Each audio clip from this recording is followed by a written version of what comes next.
Well, let me pull up this tweet from Christophe Castaner, the French Interior Minister. And look at the image he uses. He says, "This week I saw the police praised in Strasbourg for their exemplary work. People, the public praising them."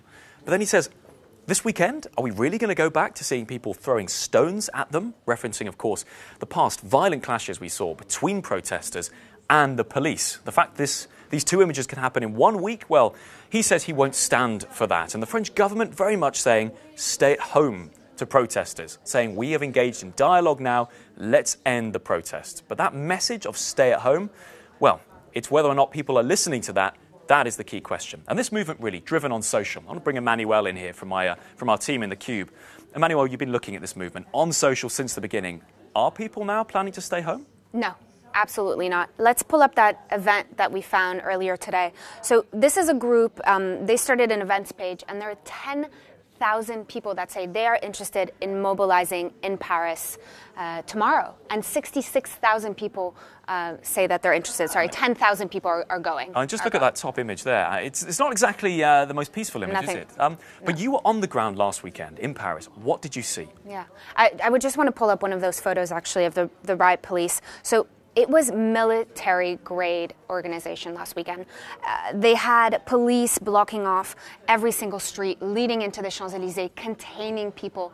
They used tear gas, they used stun grenades to effectively disperse any time a group of people would get too large. I'm going to show you just a video Emmanuel took on the Champs-Élysées in Paris there of the tear gas. Yeah, and this is what it looked like on the ground for protesters. We were getting tear gas really from every which way, probably every 10 minutes or so. And it was really difficult to know where it was coming from. And luckily we had gas masks, but protesters, their bags were being searched and their helmets and their gas masks were taken away. So essentially leaving them without any protection against police force or tactics. I just want to bring that up here because we've seen a lot of people like Kartik Raj here from Human Rights Watch criticising the way the police have handled these demonstrations. What are people themselves saying online? Well, they're changing their tactics, obviously. So we had one user, let's bring that up. One user a few minutes ago just posted this and said, here's what we should do this weekend. We shouldn't congregate in the same area. We should actually disperse throughout Paris. We shouldn't be posting on the internet or in Facebook groups where we're going to meet. So it's going to be really difficult for police to know exactly where the protesters are going to be.